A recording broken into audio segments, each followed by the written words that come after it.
This is 7 p.m. post-game coming to y'all Wednesday and Thursday nights right after the games. We tap in on what's happening around the league, react to what went down the night before, and get into what is bubbling across the NBA. Real big news today. It's looking like Giannis, like all big news seems to break in the NBA, is getting ready to lead the Bucks because we went on his Instagram a few nights ago. All the Bucks pictures was gone. Bucks is taken out of his bios, everything was gone, and it feels like, social media is basically a press release now. And when there's smoke, there's fire. There was definitely some fire. We got the notification from Shams pretty much saying Giannis was not just asking for a trade now, he asked for a trade in the beginning of the season, in the summertime. So which teams should be lining up for the services of one of the most accomplished players in the league? There's only a couple teams. There's only a couple teams. Well, for one, let's go back to what was reported. Okay. The agent, Giannis' agent, were talking to the Milwaukee Bucks front office about whether we should stay or leave. Okay. Right? If we're gonna stay, what are you guys presenting me with? And if we're gonna leave, who you guys want to work with? Mm-hmm. So I think it was a combo in the conversation. And according to the reports, what is being said in so many words that Giannis really wanted to be a New York Knick. Well, he did. Because it was at that point in time, you're talking about in the summer. Yeah. He did. Yeah. It was, it could have been a deal done. Could have been a deal done. For whatever reason, it didn't happen. Because now. It didn't happen then.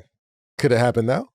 I don't know I'm going to be honest, I don't know if I make that trade in the summer, if I'm the Knicks.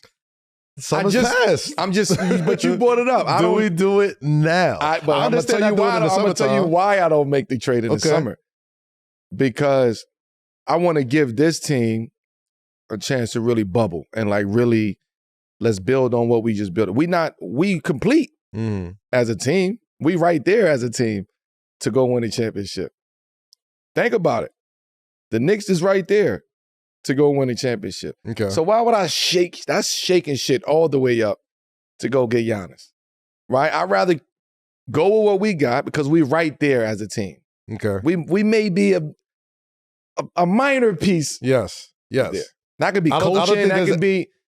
I don't think there's anybody out there that doesn't see the Knicks as a threat in this conference. So because I'm speaking as if I was in the seat. Okay. I'm not going to break this up right now because I want to build on what we just did. And I'm also part of a 5-year plan that we implemented 4 and 5 years ago. And we're at the point where we thought we would be at when we set this plan up 4 or 5 years ago. Right. So I'm not going to get off the track because my plan is still working. Mind you. So I'm not going to make that trade for Giannis in the summertime, no matter how much he want to be here. Okay. Right? But what I will do is sit back and watch how this play out. Because we ain't got to make no moves. Yeah. If we want to make a move, we could.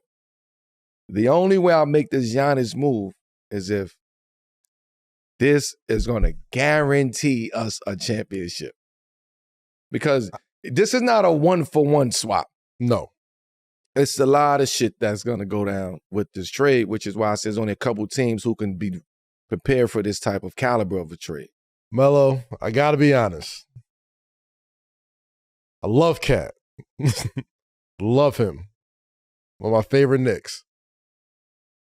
But it feels like anytime one of these star players are somehow in the mix to being moved, these league-shaping, league-altering trades that end up really deciding who wins in the grand scheme of these things, Knicks fans get thirsty. New York every fans single get thirsty. Time.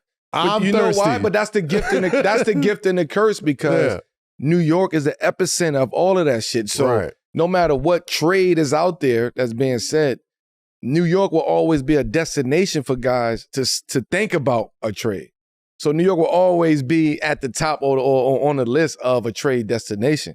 Okay. Which gets the fans excited that somebody is thinking about New York as a destination, especially a great player. And then they raise the bar so high with these expectations and then the trade don't go through, and then it's like, oh, fuck.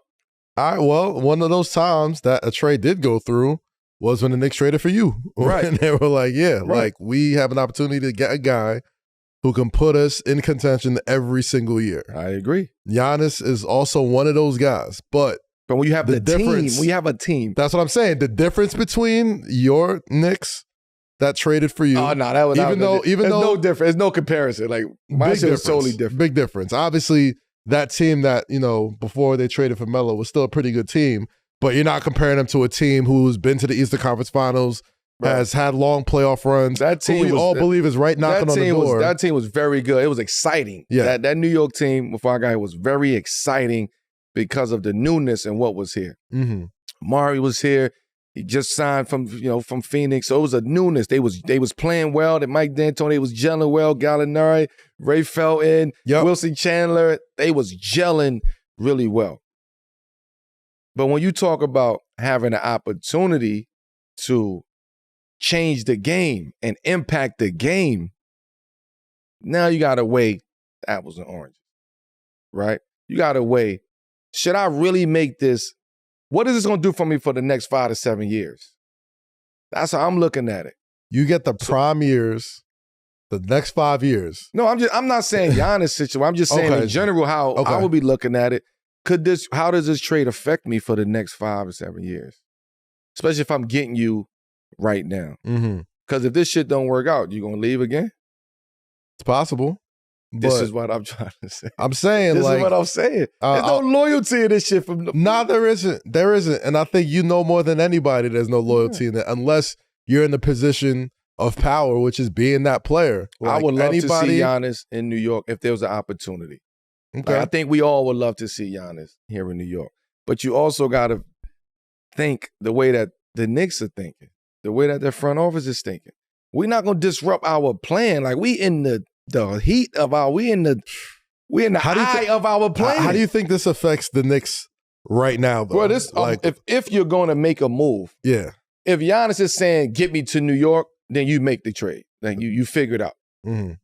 But if he ain't saying get me to New York, like, I mean, he in so many words has, he has not. He went on speeds. I know that. Trust me, every Giannis Knicks nugget I have locked to memory. He went on stream with speed, basically saying like, I think New York is gonna try and trade for me. They always see him. He has a place around here in the summertime. He's always walking up and down. He's Greek. Like everybody does. He's a Nigerian Greek, right? So all the more reason why he would want to be in New York. So my point is this, he's in New York because it's New York, nigga. Everybody want to be in New York. Yeah. Everybody want to walk around their family in the summer and experience Christmas and the lights and the Rockefeller Center and the tree. And everybody, the bright lights is bright here in New York.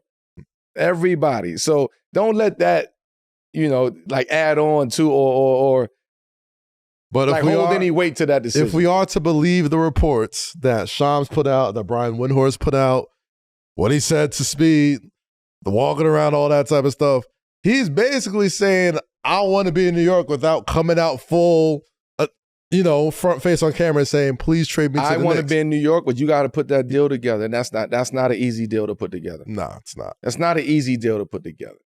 Now, you want to talk about OKC putting the deal together, who's under the first apron, and we can really fix. Don't scare us like that. If you really want to fuck the game up, oh God, you really want to fuck the game up, you go to. What's an OKC? Hey, Sam Presti. What does an OKC Giannis package look like? I'm just saying. What do you get? You got the Clippers pick, who might be a top 5 pick in a very deep draft. You're under that apron already. You're just getting back Jalen Williams. You haven't paid a lot of these guys You yet. can do anything you want if you OKC. They in the position to do anything the fuck they want over there to impact winning. We're going to see what OKC is doing now for the next 5 to 7 years, maybe the next 10 years. So, well, I got to call a spade, all right? They are the defending champions. It don't matter. They're 21-1. It don't matter. Right? If I could get Giannis for the next 5 years, if the Thunder, if I could get 21-1, if I could get Giannis for the next 5 years, if I'm in position to trade for Giannis, yes, come on. That's what I'm saying. That's why I believe if you're the Knicks, if the Thunder, who is as good as a team we have ever seen start the season, deal is not that easy though. Are we like, yo, we have a chance to get him, go get him. It's not an easy deal. Who are the Knicks to be like, to turn their nose up at that and be like, we kind of like our team already? You keep naming Cat, bro. I think Cat's got to be a part of that deal. No, I don't think Cat has to be a part of that deal. Okay, who do you give play up? Giannis and Cat together. I love Giannis and Cat. Giannis, Cat, and Brunson together, let's roll. So if you can make the deal would be to package some of them other niggas up to go get Giannis. No, I'm just saying, bro. Hit me That's out. the way you said it was funny. If I could keep Jalen Brunson and Cat and bring in Giannis. So you're giving up OG and Mikal, and a pick, and Josh Hart. Now, that might be too much money. Nah, I don't know. Josh Hart? You might could keep Josh. Yeah, I'm like, we got to keep Josh. You take Wingstop, you take OG and Mikal. Yep. And some picks. Yep. And Tyler Kolek. Much improved, bench guard. And nothing against these guys, but we speaking hypothetically. You got to give to get. If you're going to get Giannis, you got to really make that deal. You can't just say, hey, take Cat. Yeah. Nah. You got to give to get. But because if I'm Milwaukee, I'm like, nah, why would I do that? I mean, the reason why I say got Cat. Miles Turner here. Why would I do that? The reason why I say Cat is because I think he was extension eligible this week, and they didn't sign him to an extension. Man, listen, fuck that. They didn't work on that. Why would I say Cat to Milwaukee? If I'm Milwaukee, why would I take Cat and I got Miles Turner? Yeah, that's true. Over here. So if I got Miles Turner over here, then let me get Wingstop. I need wings. Right? I need let me get 2 prominent wings in this league. So now if you got OG and Mikal and Miles Turner with Ryan Rollins and now AJ Green. Now you got to figure out what they're going to do at the coach situation. Because once Giannis go, you going, Doc. So Doc's out? If Giannis out. Yeah, of course. Yeah. He ain't trying to stay for that. He's back in the booth. Probably back in the booth with you on NBC. There's some spots, bro. He ESPN. ESPN. He the other alphabet. He the other alphabet. He the ops now. They ain't the ops. We love ESPN. Giannis. There's other opportunities, man. We gonna see. We gonna follow this Giannis.